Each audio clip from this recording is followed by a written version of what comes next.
Hi குட்டீஸ், சிந்திக்க பழகு நிகழ்ச்சி மூலமாக மீண்டும் உங்களை சந்திக்கிறதுல எனக்கு மிக்க மகிழ்ச்சி. இன்றைய பிறந்தநாள் காணும் அனைத்து நல்லுள்ளங்களுக்கும் பிறந்தநாள் நல்வாழ்த்துக்கள். மன்னனிடம் மாட்டிக்கொண்ட ஜோதிடன்ற கதையை பார்த்துட்டு இருக்கோம் இல்லையா? அதில் அடுத்து இன்னொரு கதை மட்டும் பார்ப்போம்.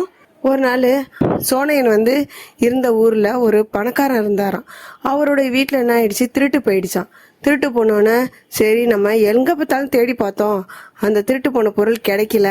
அதனால நம்ம இப்போ சோனையன்ட்ட போவோம் அப்படின்னு சொல்லி சோனையன் வீட்டுக்கு வந்தாராம். அந்த சோனையன்ட்ட சொன்னாராம், இந்த மாதிரி எங்கள் வீட்டில் திருட்டு போயிடுச்சு, நீங்கள் தான் கண்டுபிடிச்சி கொடுக்கணும் அப்படின்னோன்னே சரின்னா அந்த பணக்காரர் இருந்தார்ல, அவங்க வீட்டுக்கிட்ட போனாங்களாம். சோனையன் வீட்டுக்கு வெளியிலேயே உட்காந்து சரி நான் இன்னைக்கு கண்டுபிடிச்சி நான் சொல்லிடுறேன் அப்படின்னு சொன்னாராம்.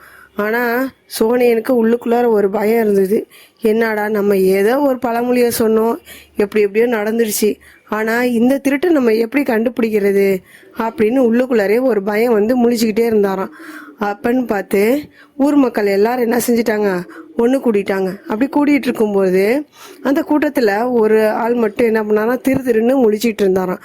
அதை பார்த்து சோனையன் சொன்னாராம், இந்த கூட்டத்திலேயே ஒருத்தன் மட்டும் திருன்னு முழிக்கிறான், அவன் தான் மாட்டிக்கிட்டான் இந்த திருடன் அப்படின்னு. அந்த திருடன் என்ன பண்ணாராம், அந்த கூட்டத்தை விட்டு நழுவி ஓடினோன்னா ஊர் மக்கள்லாம் சேர்ந்து என்ன பண்ணாங்களாம், அந்த திருடனை பிடிச்சிட்டாங்களாம். கடைசியில் பார்த்தா அந்த ஓடி போன அந்த ஆளு தான் அந்த பொருளெல்லாம் எடுத்து திருடி இருக்காரு.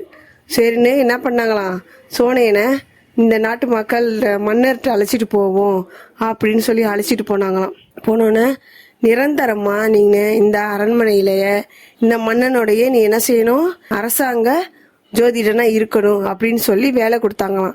அதுல சோனையனுக்கு ரொம்ப மகிழ்ச்சியா. இந்த கதையில இருந்து என்ன தெரியுதுன்னு பாருங்களேன். காக்கா உட்கார பனம்பழம் உளுந்த கதை அப்படின்னு சொல்லுவாங்க.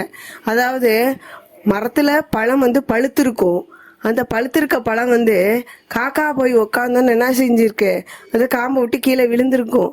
ஆனா காக்கா உட்காந்தோன்னு தான் அந்த பழம் விழுந்துச்சுன்றது சொல்லுவாங்க.